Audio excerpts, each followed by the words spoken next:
salaamaaleykum chers internautes ñu ñëwaat ak yéen ci seen rubrique découverte tey ñu ngi leen indil une actrice de grande renommée ñu gën ko xam ci Raïcha muy Adjara Fall bu Idole. Raïcha ñu ngi lay nuyu. maa ngi leen di fay.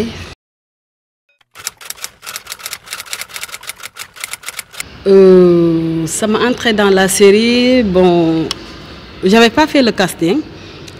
man dafa am ko ci nekkoon ku yor script bi ñoom def nañ seen casting ba commencé defe naa tournage mais ki doon defarul Raïcha bi il paraît que dañu dem jour bi ñu war a tourner ak moom ça n'a pas marché donc ki yoroon kii bi ki nekkoon script bi muy Njargey Mbay nekk sama xarit nekk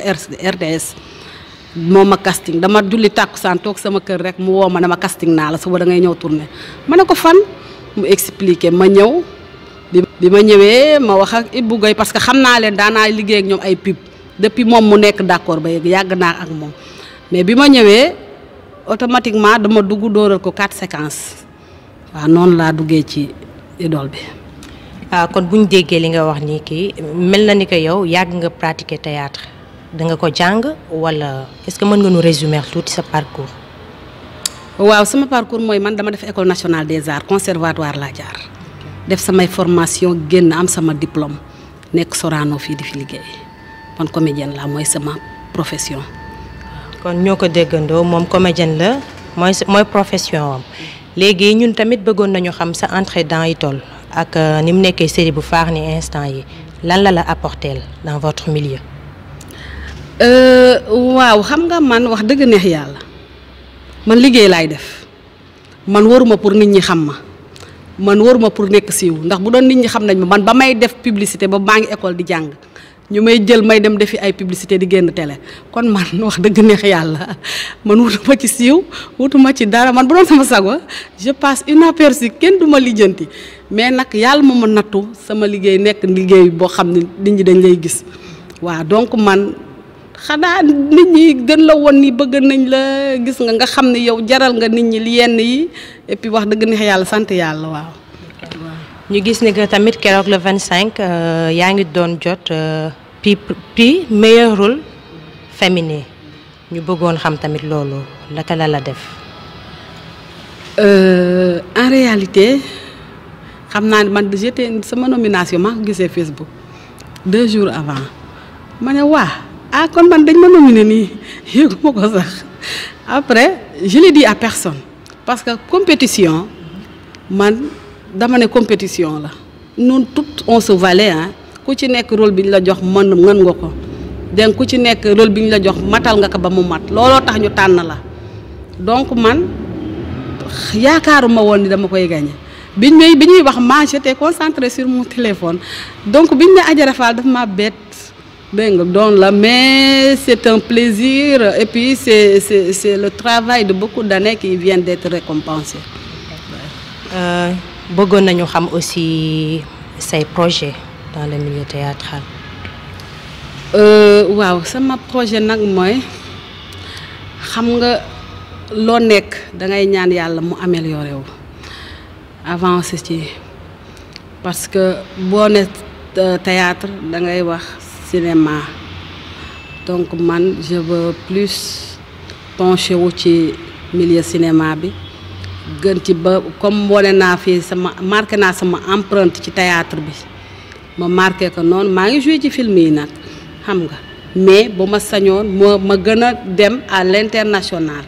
loolu mooy sama mébét loolu laa bëgg loolu man mooy sama rêve loolu c'est un rêve projet yi nag bon mooy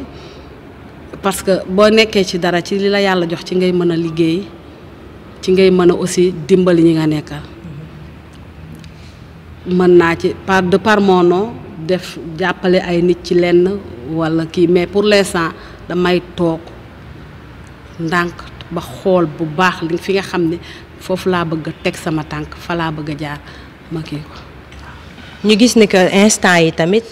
théâtre national bi théâtre local bi ñu amoon au temps yi maam yi doon joué comme ay Golbert Diagne ay Marie Madeleine genre yooyu yëpp ay sën yi ñu doon joué noonu yëpp instant yi ñu ci bari dañ ko délaissé dañu moderniser théâtre de trop ñu bëggoon xam loolu yow ban jàngat nga ci am. dama lay rectifier sénégalais yi ñooñu téléfilm lañ doon def. Le théâtre se joue sur scène. Théâtre boo ko déggee mooy ñiy toog ci scène bi ñiy toog di leen seetaan ñu jouer lépp lu jaar télé dootul théâtre loolu téléfilm la donc ñoom téléfilm la ku nekk ak sa temps te ñoom it ba léegi bàyyiwuñu parce que seeni personnage nit ñi dañ leen di soxla xam nga aussi xam naa Sénégal aussi comme léegi dafa nekk benn vague nekk benn engouement mooy lan xale yi dañoo jàng mën li ñuy def parce que tamit dañu ne bay ci say oom balaa ñuy dem di jëli kii yi dañuy consommer novelas di consommer nu mu tudd Nollywood et tout mais ñu commencé ko suñu dëkk parce que on a beaucoup de choses à montrer am na lu bëri loo xam ne war nañ mën a wane suñu doom yi di ci jàng ak suñu kii yi c'est ça. nuñ koy tëjee nag mooy bëggoon nañu xam rôle bi nga xam ne si yaa ngi koy joué si Idole muy Reycha lan nga si gën a joué mu gën la marqué ak aussi ban séquence nga ci joué mu gën la métti gën la traversé. xam nga Reycha man su ma koy seetaan damay xool ba si yàgg ma ne Reycha moo yëppaate Reycha dafa yëpp sénégalais yi quoi man damay xool Reycha di ree parce que man Reycha ci boppam dafa ma def ay ree parce que des fois elle est naïve des fois mu mel ni ku wérul daal ku amul ku dul xalaat dafa neex a yóbbu xam nga mais aussi en tant que Adjara Fall ma joué Reycha y a des scènes qui m'ont marqué quand même parce que bi ma joué ak sama seex bi muy Ramata sama marqué am na boo xam ne moo marqué sénégalais te man xalaatuma ko parce que man damay liggéey rek dem mais bi ñu ma naan bi Binta xaroo am na ñu ma naan boobu lañ la découvrir ma ne ah bon je savais pas mais bu mujj bii Binta dee dama jooy les pleurs étaient réels et naturels dama jooy même sama seex bi mu décédé maak Eva dañoo jooy ba sonn mun ne bu ma jógee ñu ne ma mais Adjara merci ma ne bu leen ma remercier damay liggéey sama liggéey Ibou Gueye bàyyil chaque jour nga di ma jooyloo damaa jooy ba sonn mais ça m'a marqué quand même. mais tamit lan moo la si gën a neex si Idole loo joué mu gën la si neex daal. bon lu ma joué mu gën ma ci neex je peux dire que ni yëpp neex nañ ma mais li ma ci gën a neex mooy moment yi nga xam ne damay am complicité ak sama doom Binta. moment yi nga xam ne damay am complicité ak moom day wane yaay ni muy def ak doomam j'aime bien ces moments yi may am complice yi may nekk ak Eva aussi j'aime beaucoup daal yi nga xam ne daal damay nekk ak samay doom moment yooyu dañ may neex. kon d'après ni nga waxee nii te xam nañ ni que ci saison 6 bi Binta mu ngi siy décédé. kon xam naa ni kon ci saison 7 bi di nga waxee ni Binta dina la marqué trop. waaw ndax nee nañ sa mala sax boo ko yoree sa kër bu la wonee ginnaaw nga ki la mais bu lee sa doom la te ñu nekk ci vie wu théâtre bi ma nekk dans la peau du personnage te mu nekk fille unique daf ma war a marqué dina ma marqué waaw. mais bëggoon nañu xam aussi ci biir série bi c'est vrai que yéen ñëpp mën ngeen jouer parce que sénégalais yi ñu ngi leen di suivre théâtre bi neex na trop mais ñu bëggoon xam daal koo xam ne ci moo ci sa personnage koo xam ne ci kooku moom buy jouer yow da ngay kontaan trop. da ngay mel ni téléspectatrice bu toog di seetaan fan sam muy joué wala ngay kii di joué rôle bi neex la trop ni muy articulé aussi neex la ba xam am nga ko ci série bi. am naa ko parce que des fois ma seetaan nit ba ci yàgg man ma am un sentiment de fierté parce que dama ne kii elle est bien dans son rôle xam nga tout à fait le début de Chérif Mal ba muy joué bon il était bien X. je l'aime bien c'est-à-dire man ñëpp samay acteur lay ak samay actrice parce que mënuma kii Mademoiselle Seck moom daf may daaneel man Seck Samantha ñoom daal man daal mën naa wax ni ñoom ñëpp Malick ñoom ñëpp samay acteur lañ ma grand laay boo ko gisee muy wax il est tellement naturel que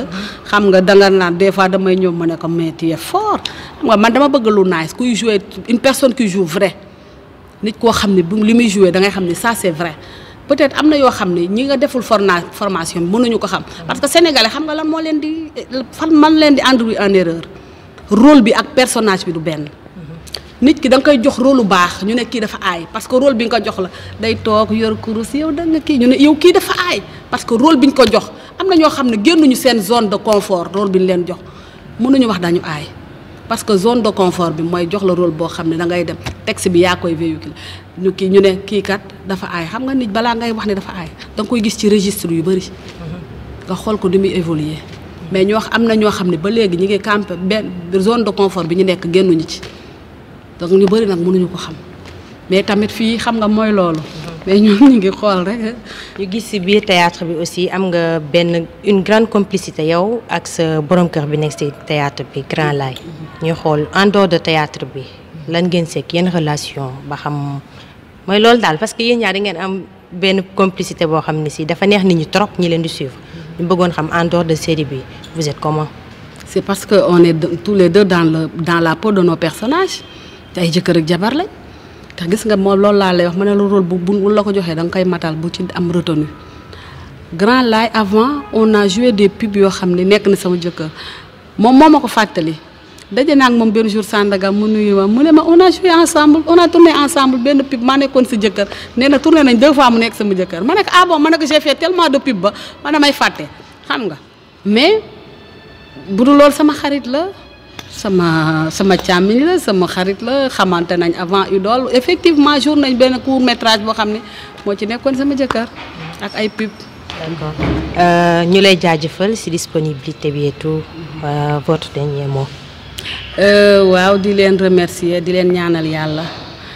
li ngeen di liggéey ne yàlla ful lépp yàlla jàppale leen ba ci ku ci nekk li nga ci yaakaar yàlla may la ko nga gis ko. di remercier aussi sénégalais yi nga xam ne ñoom ma bëggal seen bopp te xamuñu ma sénégalais yi nga xam ne ñoom ma bëgg di ma topp di ma suivre di ma ñaanal yàlla te xamuma leen di leen gërëm bu baax di leen wax yokk leen ñaan di leen wax ni ku ci nekk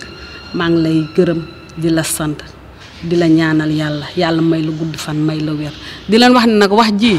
li ci jub kat ñu xam ne borom bee ko defar li ci dëng it ngeen baal ma te xam ne nit moo matul.